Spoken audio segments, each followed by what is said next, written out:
Welcome to Haunted Hangout. हे दोस्तों, आज हम जिस मूवी की एक्सप्लेनेशन सुनने वाले हैं उसका नाम है डोंट ओपन योर आइज, जो 25 सितंबर 2018 में रिलीज हुई थी, जिसे लिखा और डायरेक्ट किया था डिमिरिटी यून ने।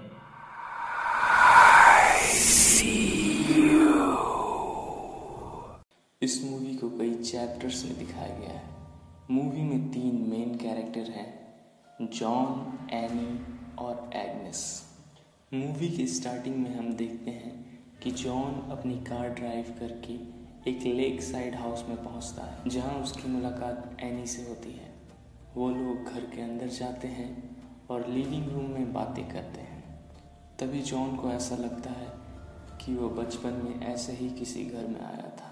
थोड़ी देर बाद हम देखते हैं कि एनी अपने साथ एक बॉक्स उस घर से बाहर लेकर आती है, जिसमें पेंटाग्राम का निशान बना होता है। वह उस बॉक्स को अपने साथ कार में लेकर बैठ जाती है और मूवी का इंट्रो पार्ट यहीं खत्म हो जाता है। इसके बाद हमें चैप्टर 1 में दिखाया जाता है कि जॉन पेशे से एक नर्स है।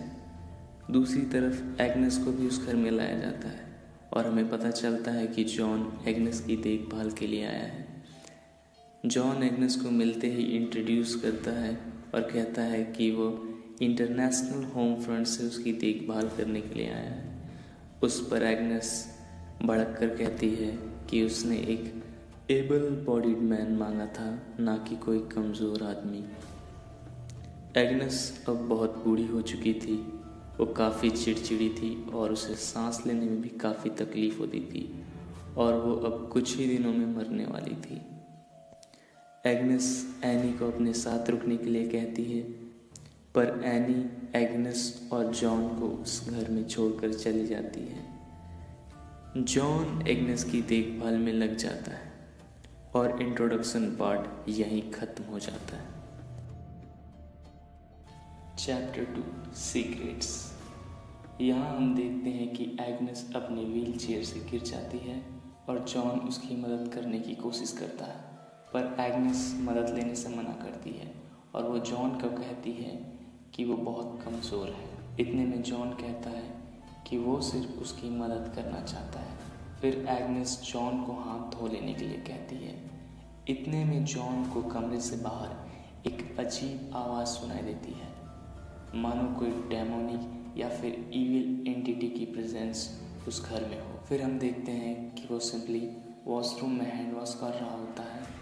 फिर एग्नेस के पास आकर उसकी नीज़ को ब्लैंकेट से कवर करता है और वो दोनों बाहर थोड़ी देर घूमने जाते हैं। बाहर की खुली ठंडी हवा में उन्हें थोड़ा अच्छा फील होता है, पर जॉन एग्नेस के साथ रहकर यहाँ बहुत थका हुआ और एग्जॉस्टेड फील करता है।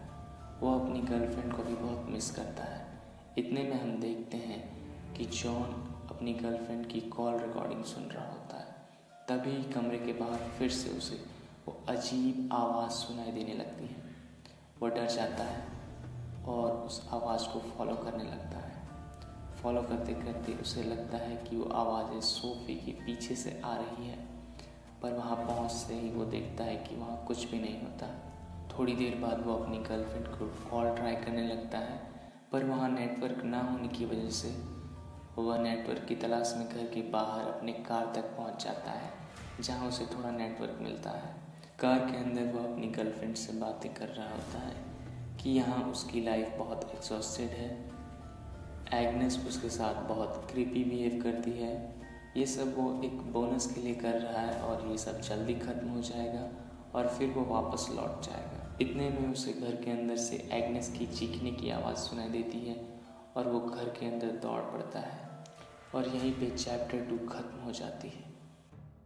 Chapter 3 trains and keys.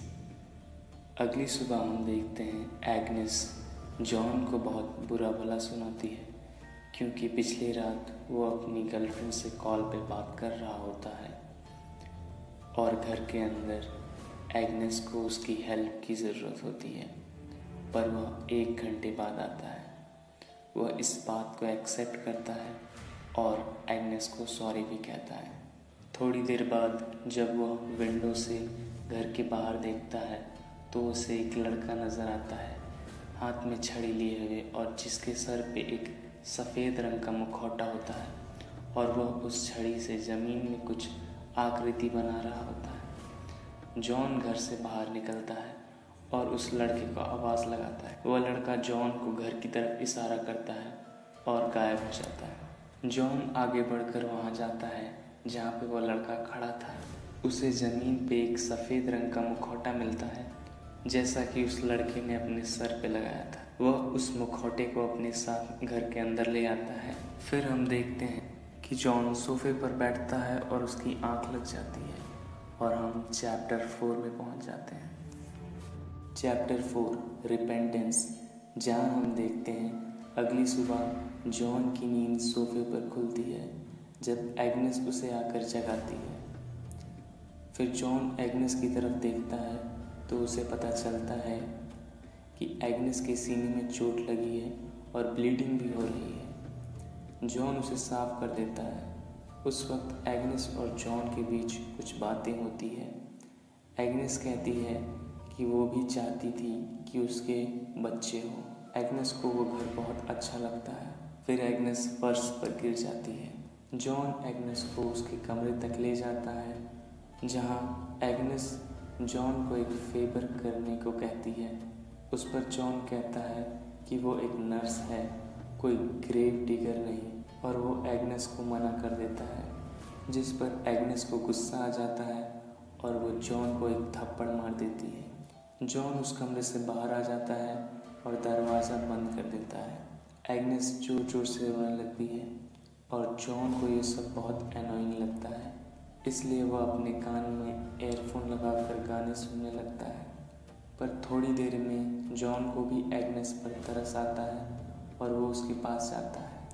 वो एग्नेस को ब्लैंकेट से कवर करता है और उसके सर पे तकिया लगा देता है। और फिर हम देखते हैं कि वो गॉड से प्रे करता है और कहता है कि उसे एंगर की वजह से किसी को जज नहीं करना चाहिए। और चैप्टर 4 यहीं ख़त्म होती है। चैप्टर 5 वेक। यहाँ हमें पता चलता है कि एग्नेस के पास अब ज़्यादा वक्त नहीं है। दूसरी तरफ जॉन एनी को कॉल करके बताता है कि एग्नेस अब कुछ ही देर की मेहमान है, और एग्नेस एनी के बारे में बार बार पूछ रही है और एनी को उससे एक बार आके मिलना ज़रूर चाहिए। फिर हम देखते हैं जॉन एग्नेस को एक इंजेक्शन लगाता है, पर कुछ देर बाद एग्नेस की मौत हो जाती है। Chapter 6 good daughter. यहाँ हम देखते हैं कि जॉन अपने घर जाने की कोशिश करता है, पर उसकी कार स्टार्ट नहीं होती। कार में उसे एक बाइबल भी मिलता है। तब तक एनी भी वहाँ पहुँच चुकी होती है। हम देख पाते हैं कि एग्नेस की मरने की दुख में एनी बहुत रोती है। जॉन को लगता है कि वो एनी के कार से जा सकता है। वो एनी से एग्नेस की फ्यूनरल अरेंजमेंट्स के बारे में भी पूछता है, तो एनी ठीक उसी तरह की कब्र की बात करती है जैसा कि एग्नेस ने जॉन से कहा था। वो कहती है वो उसका कब्र खुद खो देगी। जॉन बस वो अपने घर जाना चाहता था।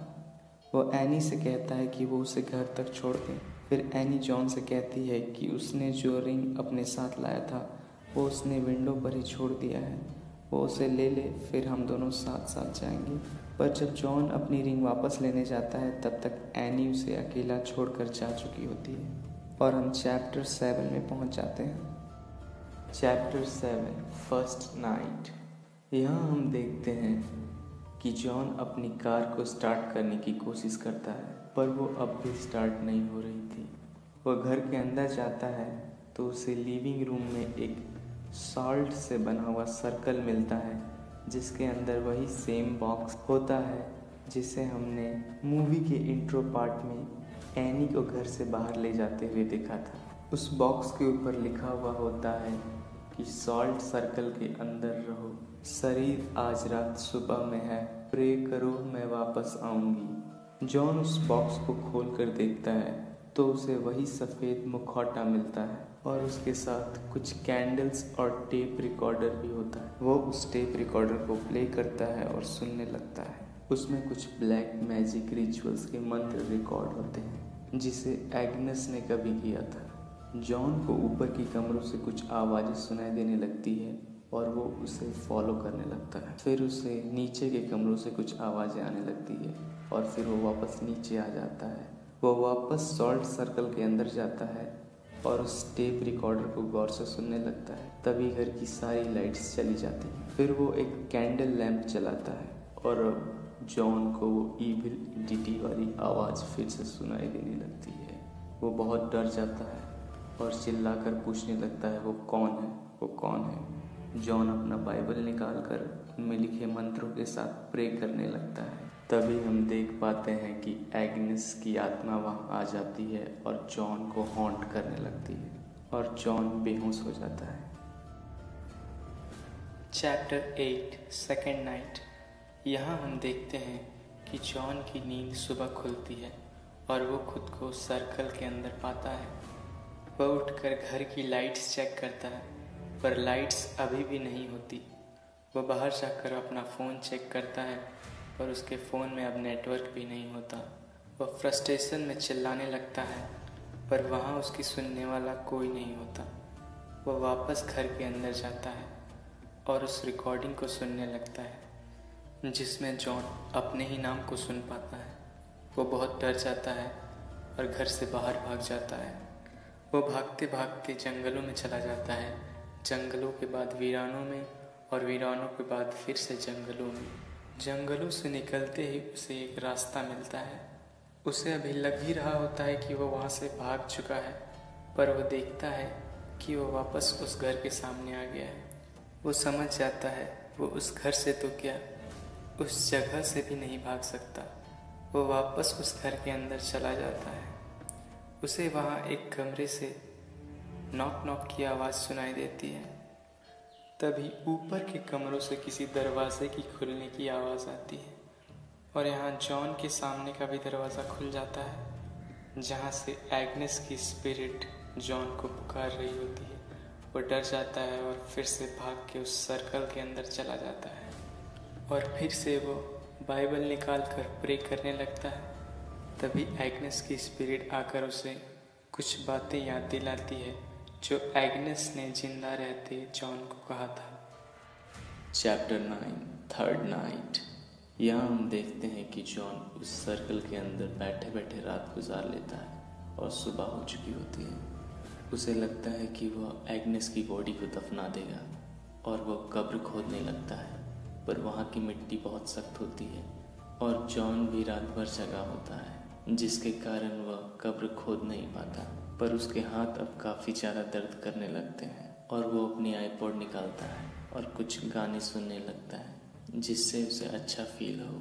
फिर हम देख पाते हैं कि जॉन लिविंग रूम के सारे सोफास एक तरफ कर देता है। रात हो चुकी होती है और वो सॉल्ट सर्कल के अंदर बैठकर अपने चारों तरफ कैंडल्स जला लेता है। इतने में उसे ऊपर के कमरों से कुछ आवाज़ें सुनाई देती है। वो ऊपर के कमरों में जाके चेक करता है तो उसे पता चलता है कि एनी को किसी ने वहाँ बांध रखा था।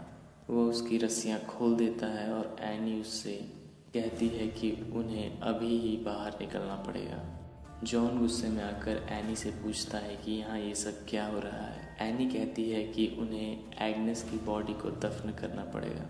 तभी जॉन को कुछ बचपन की मेमोरीज याद आती हैं जहाँ वो देखता है कि एग्नेस एक ब्लैक मैजिक रिचुअल्स के दौरान उसके बड़े भाई की बलि चढ़ा देती है और इस वक्त तक जॉन बहुत थका हुआ और बहुत टूटा हुआ भी होता है। एनी घर से बाहर भागने की कोशिश करती है पर तभी एग्नेस की स्पिरिट वहाँ जाती है। जॉन डर की वजह से वापस उस सॉल्ट सर्कल में चला जाता है और प्रे करने लगता है। दूसरी तरफ एग्नेस की स्पिरिट एनी को घसीटते हुए लेकर आती है। यहाँ पर हम जॉन के बड़े भाई के स्पिरिट को भी देखते हैं जो एक कोने में डरा सहमा सा बैठा हुआ होता है और सब कुछ देख रहा होता है। इधर एनी की बॉडी को एग्नेस की स्पिरिट पॉसेस कर लेती है और फिर जॉन को हॉन्ट करने लगती है। अगले सीन में हम देखते हैं कि सुबह हो चुकी होती है और एनी मुस्कुराते हुए घर से बाहर निकलती है और झूमते हुए जाने लगती है और मूवी यहीं ख़त्म हो जाती है। आइए अब हम इस मूवी की कंक्लूजन को देखते हैं। इस मूवी में हम एक बॉक्स पर पेंटाग्राम का निशान देखते हैं जो एनी के पास होता है। जिससे हमें पता चलता है कि एनी ब्लैक मैजिक में बिलीव करती है और उनके रिचुअल्स को भी करती है, या फिर वो कोई विच है। अब जिनको पेंटाग्राम के बारे में नहीं पता है और वो चाहते हैं कि मैं पेंटाग्राम के ऊपर एक डिटेल्ड वीडियो बनाऊं, तो मुझे कमेंट में बताएं। Let's back to video. Any is the culprit in this movie में जो कुछ भी होता है वो एनी का प्लान होता है, जिसके बारे में ना तो जॉन को पता होता है और ना ही एग्नेस को। चैप्टर 1 इंट्रोडक्शन में हमें एग्नेस का इंट्रोडक्शन दिखाया जाता है, जो कि सच में थोड़ा क्रीपी बिहेव करती है। चैप्टर 2 सीक्रेट्स उन इविल आवाज़ों को रिप्रेजेंट करता है जो जॉन और एग्नेस ने नोटिस किया था। चैप्टर 3 में वो मास्क वाला लड़का और कुछ नहीं बल्कि जॉन के बड़े भाई के स्पिरिट को दर्शाता है। यहाँ वो स्पिरिट जॉन की हेल्प करना चाहता था। वो जॉन को घर की तरफ इशारा करके ये बताने की कोशिश करता है कि उस घर में शैतान रहता है। चैप्टर 4 रिपेंटेंस, जिसका अर्थ प्रायश्चित है। इसमें एग्नेस अपने लिए बड़े वृक्ष के सामने कब्र खोदने के लिए जॉन से कहती है, और वो ये भी कहती है कि अगर उसे ना दफनाया गया वहाँ तो कोई उसकी बॉडी को वायोलेट करेगा। और ये चैप्टर एग्नेस की प्रायश्चित को रिप्रेजेंट करता है। चैप्टर 5 वेक में एग्नेस की नेचुरल डेथ हो जाती है और उसके शरीर में रह रहा शैतान जाग जाता है। इस चैप्टर में जॉन अपनी कार से बाइबल लेकर आता है, पर वो बाइबल नहीं, बाइबल की कवर में ब्लैक मैजिक का बुक होता है, जो शायद एनी ने ही बदल दिया था। चैप्टर 6 गुड डॉटर, यहाँ गुड डॉटर एनी को रिप्रेजेंट करता है, जो अब शैतान को अपना फादर मानती थी। इसमें एनी ये तो कहती है कि एग्नेस ने उसे पाल पोस कर बड़ा किया है, पर वो ये भी कहती है कि एग्नेस ईविल है, ताकि जॉन को लगे कि उसे एग्नेस की स्पिरिट हॉन्ट कर रही है। चैप्टर 7 में जॉन को जो सॉल्ट सर्कल और बॉक्स लिविंग रूम में मिलती है, वो किसी और ने नहीं बल्कि एनी ने ही रखा होता है। इस मूवी में जॉन को काफ़ी रिलीजियस दिखाया गया है, जो हमेशा अपने गले में क्रॉस का लॉकेट पहनता है और हर छोटी गलती के लिए भगवान से माफ़ी मांगता है। यहाँ एग्नेस की स्पिरिट नहीं होती, बल्कि वो शैतान होता है, जो जॉन को प्रे करने के लिए विवश करता है। और चैप्टर 8 में भी जॉन के साथ ऐसा ही होता है। चैप्टर 9 में ऊपर के कमरे में एनी ने खुद को ही रस्सियों से बांध रखा होता है। एनी को पहले से ही पता होता है कि जॉन एक प्योर सोल है और वो उसे धोखे से ब्लैक मैजिक के रिचुअल्स करवाती है। वो उसके दिमाग के साथ बहुत खिलवाड़ करती है, जिसकी वजह से वो परेशान हो जाता है। और फिर जॉन को अंत में उसके भाई की मौत की याद दिलाई जाती है, जिसकी वजह से वो और टूट जाता है। एनी जॉन को बहुत मजबूर कर देती है, जैसा कि शैतान अपने शिकार के साथ करता है, और फिर उसकी बलि देती है। पर्सनली मुझे तो ये मूवी बहुत अच्छी लगी, और आप अगर एक ट्रू हॉरर फैन नहीं भी हैं तो भी मैं आपको ये मूवी एक बार देखने की रिकमेंड करूँगा। इस मूवी में एग्नेस का रोल गैरगाना मैलिन ने किया है, जो कि सच में काबिले तारीफ़ है। इस मूवी को बहुत एक्सीलेंटली डायरेक्ट किया गया है, और ये सिर्फ हॉरर जॉनरे में ही नहीं बल्कि मिस्ट्री, सस्पेंस और सर्वाइवल में भी आती है। गाइस, ये मेरा पहला वीडियो था, तो इस वीडियो को ज़रूर लाइक करें, अपनी सुझाव मुझे कमेंट में लिखें, अपने दोस्तों के साथ शेयर करें, मेरे चैनल को सब्सक्राइब करें, नोटिफिकेशन बेल ऑन करें, और इस तरह के कई वीडियो मैं आपके लिए लाता रहूँगा। फिर मिलता हूँ अगली वीडियो में। Thanks for watching.